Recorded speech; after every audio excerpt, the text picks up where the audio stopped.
به نام خدا. من قبل از اینکه صحبتمو شروع کنم یه صحبتی داشتم.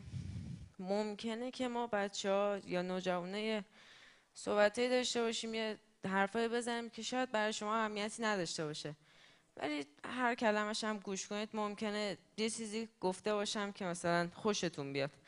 سر همین به نظرم یه ذره صحبت منو بهش اهمیت بدین. من به عنوان 231 مخترع ایرانی میخوام در مورد هوش مصنوعی یه صحبتایی بکنم. حالا فوایدش، خطراتش. اول از فوایدش میخوام بگم هوش مصنوعی ساخته شده برای اینکه کار انسان رو راحت‌تر کنه، برای استفاده روزمره. مثلا بتونیم اون صحبتایی که میکنیم و تبدیل به متن کنیم، یا برعکسش میتونیم اون صحبتایی که میکنیم و به زبان دیگه ترجمه کنیم در عین حال، و خیلی کارهای دیگه که هر کسی انجام میده. ولی این هوش مصنوعی اگه بخوایم خیلی ازش استفاده کنیم،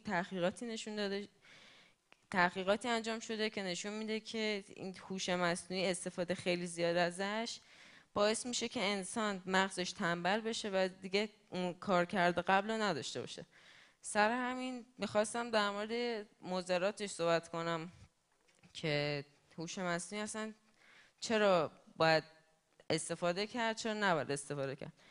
اول اینکه اگه بخوایم از هوش مصنوعی استفاده کنیم، نیاز به کل اطلاعات ما داره، دسترسی کامل به اطلاعات ما داره. یعنی حتی اگه نخوایم هم اون اطلاعاتی که توی گوشی ما هستش رو داره. مثلا ما داریم در مورد یه چیز صحبت میکنیم، مثلا میخوایم بگیم من فلان لباس رو بخرم برای حیوان خونگیم، فلان چیز رو میخوام بخرم، و این هوش مصنوعی بدون اینکه از ما دسترسی بگیره داره شروع میکنه به شنود کردن ما.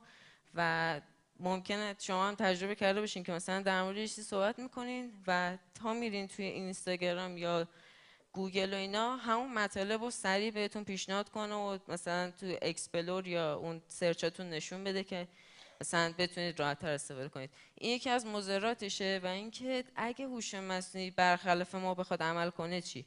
هوش مصنوعی یه سری اعدادن، 0101، و این اعداد ما رو اگه بخوان برخلاف ما عمل کنن چی؟ یعنی مثلا اطلاعاتی که ما بهشون دادیم و بدون اینکه به ما اطلاعی بدن بخوان برای بقیه اشتراک بذارن، یا مثلا بخوان شروع کنن به شایعه پراکنی و دروغگویی و اینا، و باعث بشن که یا ما بخوایم برای ما مشکل ایجاد بشه، یا برای دیگران از طرف ما بخواد مشکل ایجاد کنه.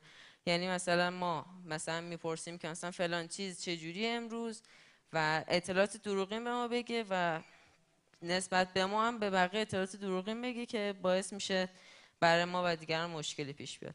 سر همین من به نظر خودم و کسایی که صحبتاشون هم قبلا شنیده بودم درباره هوش مصنوعی، استفاده از هوش مصنوعی باید یه محدودیتایی داشته باشه.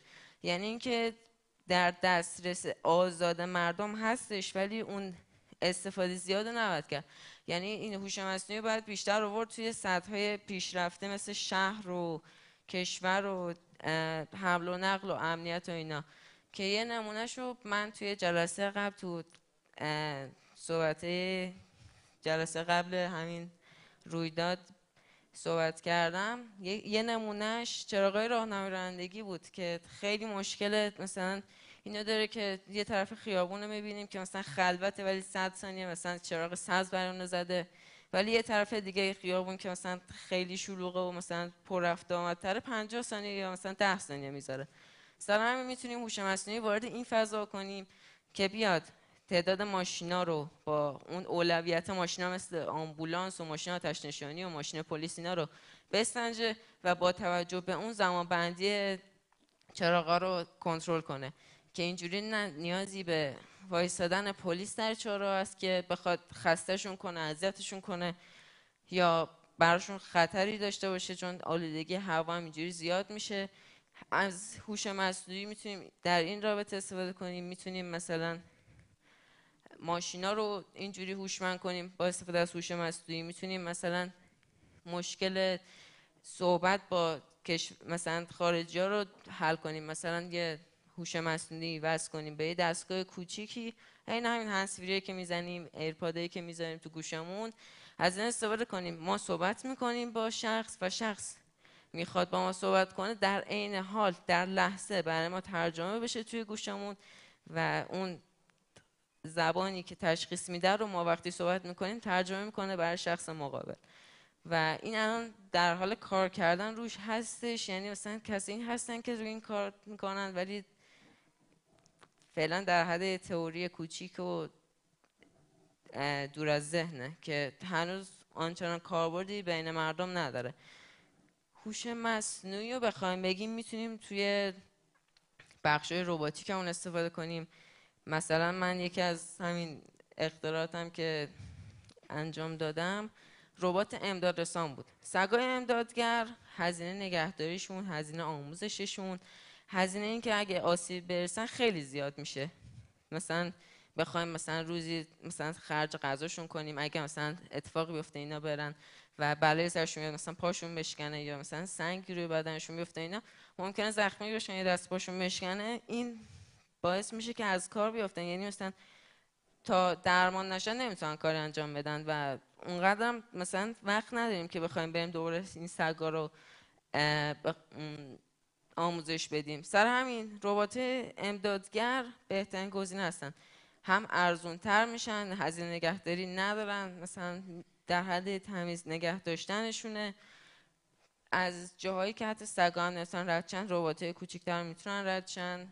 با توجه به اون هوش مصنوعی که روشون نصبه میتونن شرایط رو بسنجن، بیمارا رو، مثلا اون کسایی که مصدوم شدن یا کسایی که حالشون مثلا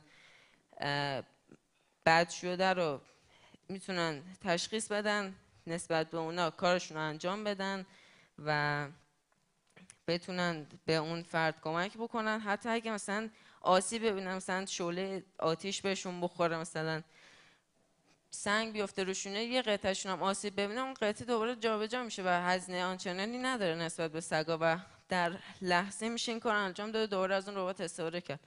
و این مزیتیه برای استفاده در امنیت و استفاده از کمک به مردم و جون انسان‌ها رو میشه با همین چیزی که ممکن بود جونشون رو به خطر بندازه نجات بدیم. یک دقیقه فرصت داریم. من چند حرفی ندارم بزنم، قبل از من خیلی صحبت کردن بزرگا و من فقط خواستم اینو بگم و حرفمو به صلوات